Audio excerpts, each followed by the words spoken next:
Halo, gua Aryan 13 dan lu sedang nonton program Bring Us Your Records di YouTube Miller Records.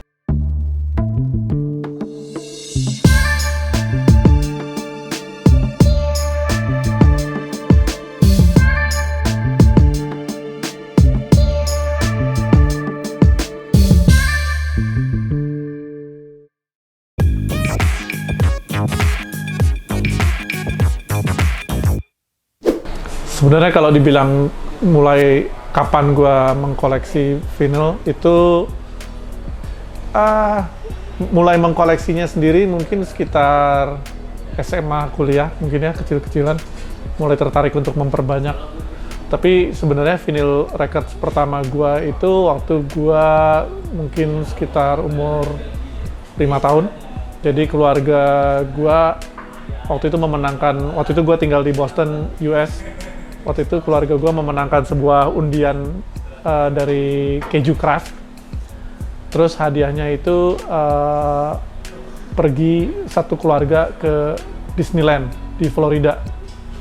Tapi karena bokap waktu itu nggak punya waktu, karena lagi kuliah di MIT, akhirnya pokoknya itu nggak kita ambil. Tapi salah satu hadiah dari Disney itu adalah sebuah kompilasi Disney. Waktu itu lagu-lagu film-film Disney dari Snow White, Cinderella, Lady and the Tramp yang kayak gitu-gitu, dan itu akhirnya punya gua. Itu mungkin vinyl records gue pertama. Tapi kalau mulai mengkoleksi itu mungkin lulus SMA, ketika gua udah mulai tertarik musik lebih dalam dari SMP. Itu waktu SMA tuh gue mulai sering menyuratin band-band yang ada di cover kaset atau cover CD. Well, dulu sih lebih banyak CD sih ya. Dan kadang-kadang mereka tuh membalas itu kayak, wah lu fans kita pertama dari Indonesia gitu. Mereka cukup kaget dan biasanya mereka akhirnya ngasih kayak barang-barang, entah itu t-shirt, itu CD, kaset atau vinyl gitu dari situ. Terus mulai mengkoleksinya mungkin ketertarikan di situ. Terus waktu mulai kuliah, gue banyak menulis scene report buat Maximum Rock and Roll. Dari situ mulai meledak sih. Maksudnya mulai band-band mulai mengirimkan gue banyak sampel, atau enggak gue mulai tape trading itu mulai dari era itu sih. Jadi gue banyak kali tape trading, dan biasanya dari Indonesia band-band lokalnya gue kirim ke sana kaset, mereka sering kirim kayak LP atau 7 inch. Gue sejujurnya dulu nggak pernah milih sih, karena gue dibesarkannya awalnya mungkin banyaknya kaset. Terus kayak format vinyl juga sebetulnya bokap gue tuh udah punya koleksi lagu-lagu evergreen kalau untuk sekarang gitu ya. Kayak tahun 60-an, yang 70-an gitu udah ada. Jadi gue udah cukup terbiasa dengan vinyl. Terus di era gue waktu gue SD dan ke sini tuh lebih ke format kaset, dan di tengah-tengah juga gue menemukan format CD. Jadi gue kadang-kadang ya, gue intinya seneng musiknya gitu, jadi gue mendapatkan itu. Cuman kalau memang vinyl, gue seneng karena formatnya gede. Terus ya jelas artworknya gede, karena gue seneng dengan estetika artworknya kan, wah ini tambah gede. Belum lagi insertnya kalau dibuka jadi poster, jadi apa. Sementara kalau dari kaset atau dari CD kan nggak sebesar itu misalnya. Itu sih. Cuman ya masangnya juga suka menyebalkan. Maksudnya gue lebih suka CD gitu. CD kan tinggal pasang, lu udah tinggal gitu dengerin satu album. Kalau plat kan tiba-tiba side A, side B, belum ada side C, D gitu. Aduh, harus lagi enak tiduran, harus balikin lagi gitu kan. Sebenarnya kayak gitu sih. Jadi ya nggak pernah milih vinyl itu format yang paling bagus atau nggak, kan suka ada perdebatan kayak format paling bagus tuh ini A, B, C gitu. Gua mikirnya ya tergantung sound system lu sih. Kalau sound system lu bagus, lu dengerin dari A-track, lu dari kaset juga akan tetap bagus keluarnya.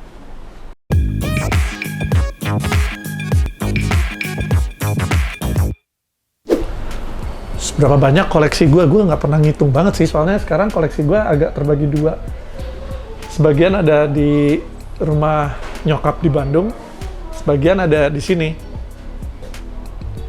Kalau gue hitung dari kotak lemari ya, kalau lemari Kallax IKEA tuh ya, satu kotak itu kan sekitar 30-an, 35 ya.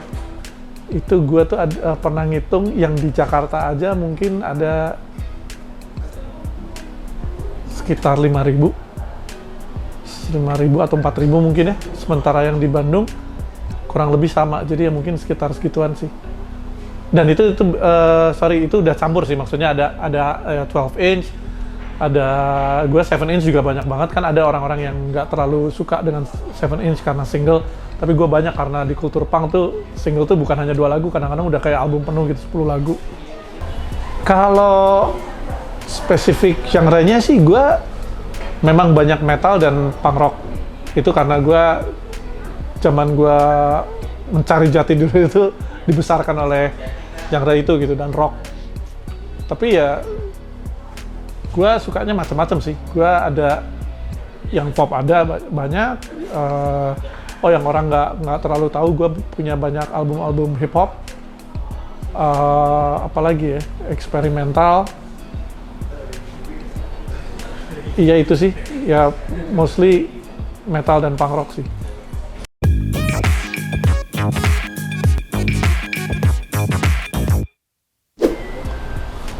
Gue sendiri, gue nggak mempermasalahkan keduanya, mempermudah gitu kan ya. Apalagi kalau tokonya di luar kota. Kalau gue seneng sih datang ke sebuah toko terus digging. Cuman ada cerita lucu waktu itu, ada temen gue mengomentari kalau Rian sih nggak terlalu suka digging gitu. Ada benarnya dalam arti digging di mana dulu nih. Gue tuh punya asma. Jadi waktu kalau gue datang misalnya di Jakarta, digging ke Jalan Surabaya, itu lumayan berdebu dan gue nggak kuat lama. Gue pasti bersin-bersin. Belum lagi kalau ini seru nih datang ke rumah orang yang koleksinya udah mungkin nggak didengerin, gue coba datang situ, ya udah berdebu. Kedua, di Jalan Surabaya atau di tempat-tempat itu biasanya jarang banget yang gue nemu, yang gue pengen. Jadi gue banyaknya mendapatkan koleksi gue antara tape trading, atau misalnya di forum-forum metal atau punk rock itu suka ada yang jualan dari situ, atau enggak langsung dari label atau bandnya, jadi banyak lebih kayak mail order kayak gitu. Terus kadang-kadang kalau khususnya gue ada kesempatan di luar negeri, biasanya gue pasti sebelum keluar tuh gue browse dulu di sini ada nggak record store yang kira-kira, dan harus spesifik karena waktu gue nggak banyak, harus spesifik, yang jangan yang kayak pas gue datang, aduh ini koleksinya ternyata bukan yang gue cari gitu sih. Gue pernah ingat pertama kali gue datang ke Jepang, gue tuh datang ke Disunion. Sebelumnya gue udah coba browse dan ternyata ada mereka Disunion kan banyak macam-macam tuh, dibagi specialized store gitu kan. Ada metal beda, punk rock beda. Udah deh gue coba ke punk rock dulu karena ada beberapa album band Jepang yang gue pengen, yang susah dicari dan di Jepang ada. Pas gue datang sana semuanya ada. Wah pusing gue ambil simpen dulu deh, ntar gue sortir. Gue simpen, akhirnya numpuk. Gue sortirnya cuman kayak dari banyak gitu, cuman ini nggak usah deh gitu, terus ini nggak usah deh, lihat lagi, tapi jangan gitu kan, diambil lagi. Terus akhirnya itu baru hari pertama gue datang ke Tokyo waktu itu, ke Disunion Tokyo. Akhirnya fuck it deh, gue belanjain deh semuanya gitu. Ternyata dealnya tuh waktu itu sampai 11 juta. Itu hari pertama. Jadi gue mestinya ya, kalau lu datang 5 hari, lu punya uang saku kan, lu manage dengan baik kan. Oke, ini buat makan, ini. Itu udah kalap, gue nggak mikir lagi. Anjing. 11 juta. Wah, terus yang jaganya juga pas lihat, orang Jepang gitu kan. Rich boy. Hah? What? Rich boy. Rich boy. Gue ketawa dibilang, anak kaya lu ya gitu. Gue bilang, enggak, ini bukan masalah soal kaya atau enggak. Gue emang udah nabung buat kesini. Cuman gue nggak nyangka aja hari pertama langsung belanja sebanyak ini. Itu sih, dan gue akhirnya pulang bawa 100 vinyl records. Gue harus beli, tas gue tuh kecil waktu itu, karena gue nggak nyangka. Jadi akhirnya hari terakhir di Tokyo, gue nyari toko yang jual ini, tas koper, biar muat. Itu juga masih deg-degan, ini lewat nggak ya, 100 plat lewat imigrasi, ternyata aman.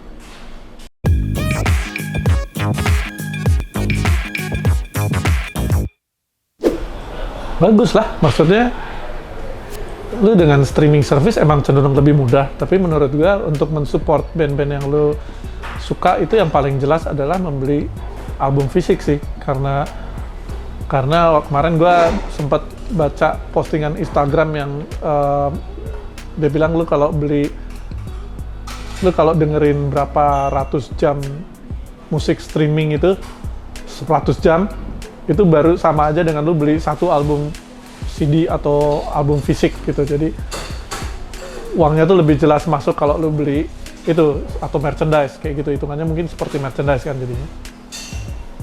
Jadi ya bagus, misalnya sekarang orang-orang pengen menjadi start dengan beli sedikit dan akhirnya banyak yang menjadi kolektor, ya bagus. Maksudnya kalau demand-nya ada kan, mungkin kayak record store gitu juga semakin banyak dan mungkin juga pilihannya juga banyak kan. Kadang-kadang gue ngelihat kayak berapa tahun kebelakang memang ada beberapa record store yang bermunculan, tapi sebenarnya katalognya satu dengan yang lain tuh nggak jauh beda. Jadi yang agak spesifik tuh belum banyak. Let's say kalau di Jalan Surabaya tuh lebih kayak vinyl records yang lebih oldies gitu kan, yang used oldies. Gue aja pernah ke situ, makanya gue jarang ke situ karena kalau gue ke situ terus gue menemukan, waktu itu gue inget gue nemu ada album Hawkwind yang gue pengen gitu. Wah, ini berapa mas? Oh, itu udah di booking sama siapa gitu. Oh, tapi masih dipajang gitu kan. Terus gue nanya, oh ini ada ini. Oh itu juga udah di booking sama siapa lagi? Ah, ngapain dibuka gitu, gue kesel sendiri. Akhirnya dengan harga yang sama gue browsing dan mail order sama aja gitu, jadi gue mending situ gitu. Terus gue juga kurang sukanya kalau beli used records di sini, kadang-kadang dihargai mahal tapi kondisinya nggak sesuai dengan harga sih. Gue beberapa kali beli harganya lumayan nggak murah, misalnya kayak 300.000, tapi ternyata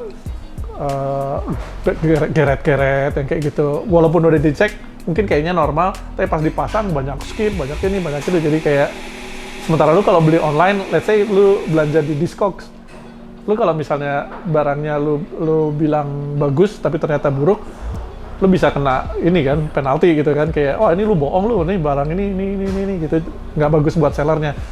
Kalau langsung gitu kan nggak terlalu bisa kan, gitu sih. Jadi ya balik lagi, kalau sekarang semakin banyak kolektor atau semakin banyak yang beli vinyl records, ya bagus sih, lu mensupport. Dan biasanya juga mereka kan kadang-kadang nggak hanya beli vinyl import gitu, tapi vinyl lokal atau CD lokal atau apa, emang udah ada roots-nya lah gitu. Jadi menolong banget.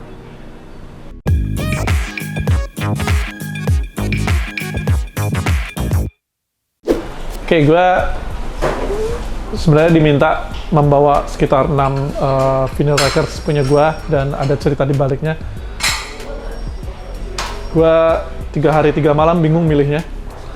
Tadinya gue disuruh bawa 6, udah bawa 10 aja apa ya gitu, akhirnya dikurang-kurangin.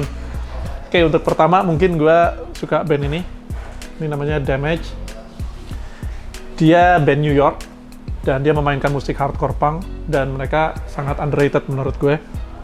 Kenapa gue suka band ini? Awalnya adalah karena salah satu personilnya ada namanya Mike Kirkland. Itu dia basis dari band favorit gue, Prong. Prong tuh kayak band crossover gitu, dan mereka unik. Dan ternyata pas gue baca, karena lu kan dengerin sejarahnya, oh Mark Kirkland pernah main di band ini, Damage. Dan gue pertama kali denger Damage tuh justru di YouTube, gue cari, dan ternyata gue suka. Dan kalau udah suka kan lu udah pengen punya album fisiknya gitu kalau lu seorang kolektor. Dan yaudah, akhirnya ini gue dapatkan dengan harga yang reasonable. Tapi sekarang, itu mungkin beberapa tahun lalu, tapi sekarang tuh harganya tuh ternyata naik karena emang belum ada reissue, dan ini dicari orang banget. Mereka yang emang suka ngulik dan lebih ngulik ke hardcore punk, yang terutama nggak cuman, kan biasanya kalau New York hardcore kan kayak orang pasti ingatnya kayak Agnostic Front, Sick of It All, Warzone atau apa. Ini tuh kayak terlewat, padahal dia secara musik dan sound krusial. ini sih, ini sekarang harganya mungkin kalau di pasaran 4 sampai 5 juta mungkin sekarang. Tapi waktu itu gue dapatnya mungkin kayak harganya 10% dari harga yang sekarang. Damage.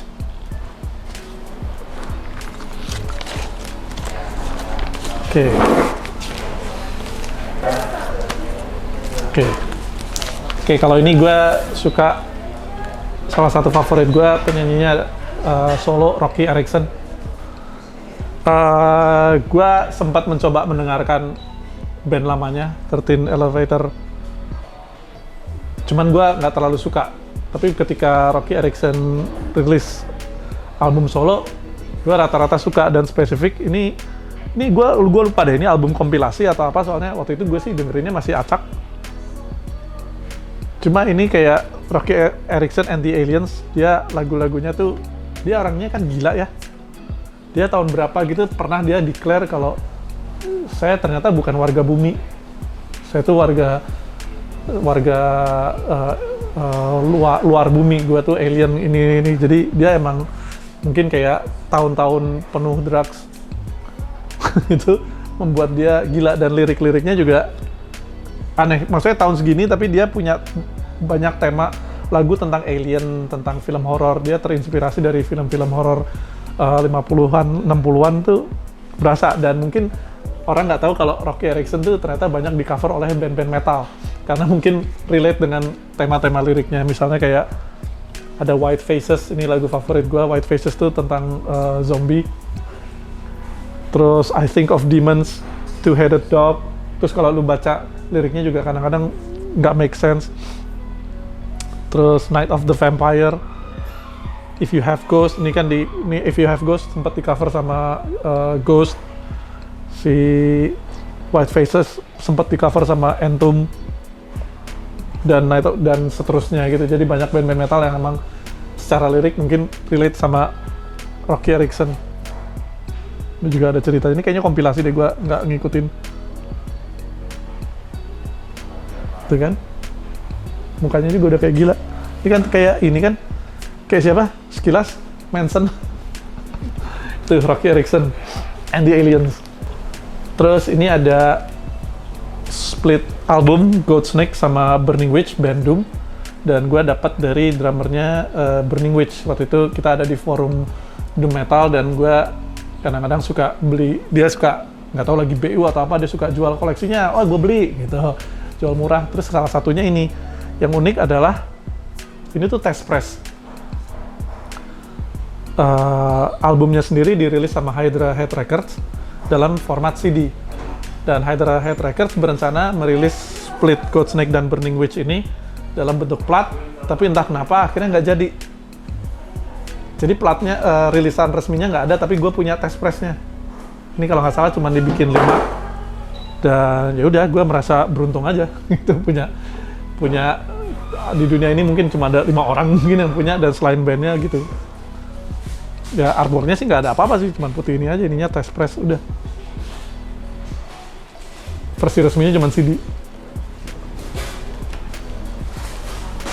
Kalau ini mungkin standar, tapi dulu gue masih SMA pas denger album pertamanya juga kaget. Ini Entomb, Left Hand Path. Gue lupa ini pressing, ini kayaknya pressingan kedua. Tapi albumnya sendiri splatter, tapi album death metal tapi lebih manis gitu loh. Tuh. Ya kalau color vinyl sih sekarang udah banyak sih ya. Cuma mungkin latar belakang cerita album ini, dulu gue sering baca majalah Metal Maniacs. Dan di situ kayak ada list musisi-musisi yang lu lagi dengerin apa gitu kan. Ini kayaknya sekitar tahun 89 mungkin. Dan salah satunya adalah listnya Mike Patton dari Faith No More. Dia di salah satu pilihannya dia ada album ini, Entomb, Left Hand Path. Terus nggak ada cover album ini, tapi ada foto ini.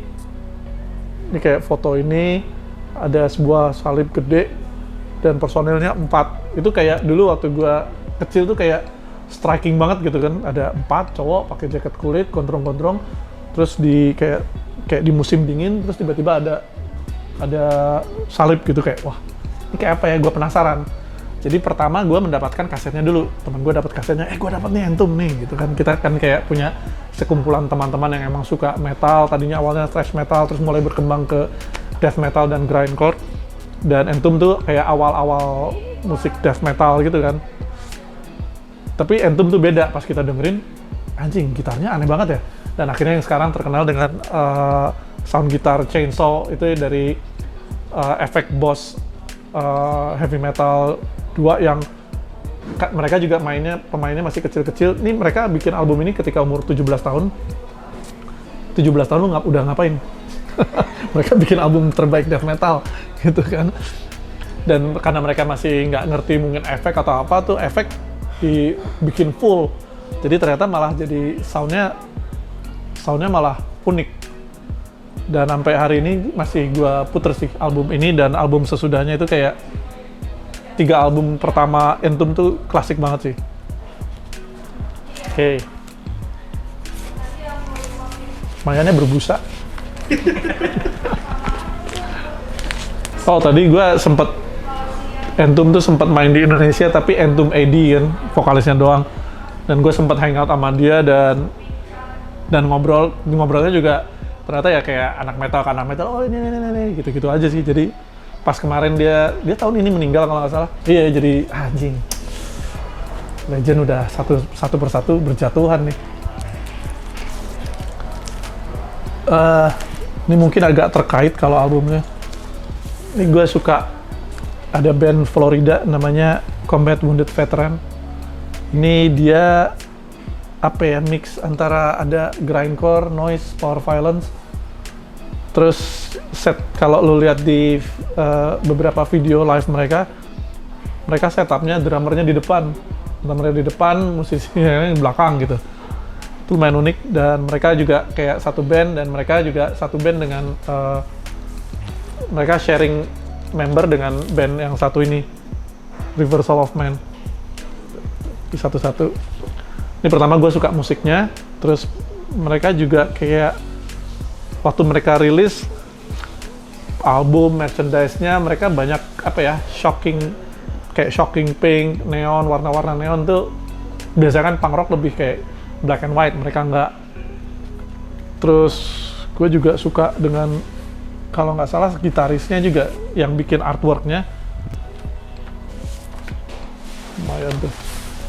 Ini gue nggak tahu pressingan keberapa, tapi mereka banyak pressingan karena waktu itu album ini cukup dibeli banyak orang, dan mereka si labelnya press dengan berbagai warna. Dan gue punya beberapa versi sih, kayaknya gue punya 4 album yang sama ini. Ini mungkin artworknya yang gue suka. Dia punk rock tapi agak beda lagi itu. Jadi kalau gue nggak tahu kalau anak sekarang tahu Rugos atau enggak. Lo tahu Rugos? Iya, lo tahu singkatan Rugos apa? Rugos tuh yang kayak apa ya? Kayak bukan stiker tapi lo pakai pensil terus lo gosok gitu. Itu dulu gua kira Rugos itu adalah brand Jerman kan, namanya Rugos gitu. Ternyata dari Bandung, huruf gosok. Gue juga baru tahu, bukan baru tahu. Gue akhirnya tahu deh. Oh gitu, gue kira Jerman, soalnya kan kayak Jerman gitu kan. Dan ini ya udah, ini dibikinnya dari seperti Rugos itu, ya Rugosnya Amerika lah gitu. Siapa ini artworkernya? Gue lupa. Nggak ada namanya sih, tapi dia ada Flying Limbs. Terus kalau nggak salah gitarisnya. Dan Chris. Iya, basis kalau nggak salah tuh gitar, namanya sama. Tuh, making layouts look better than your songs. Dan emang akhirnya setelah band ini bubar, si yang artworker ini akhirnya jadi seniman gitu.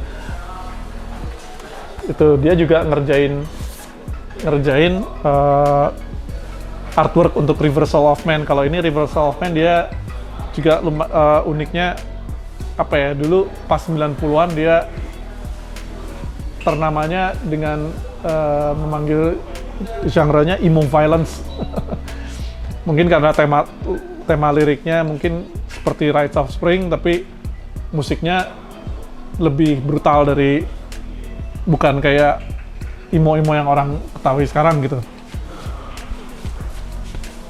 Kalau ini hitam, ini juga artworknya juga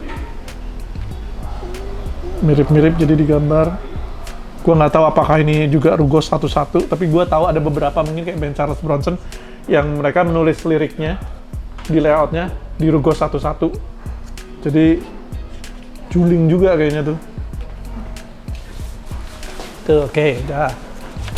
Oke, yang terakhir ini ada album dari band namanya Rorschach. Rorschach tuh yang tes apa sih, pakai tinta terus dibagi dua. Terus ntar lu kayak psikiater akan nanya lu lihat apa kayak gitu-gitu.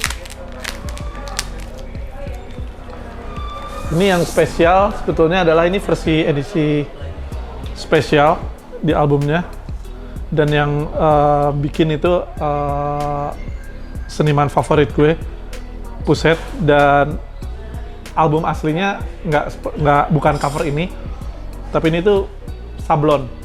Jadi ini ada berapa nih? 1, 2, 3, 4, 5, 6, 7, 8. Ada 8 warna sablon. Dan sesuai apa nama bandnya, dia juga dibikinnya jadi kayak tes Rorschach. Kiri kanan sama gitu.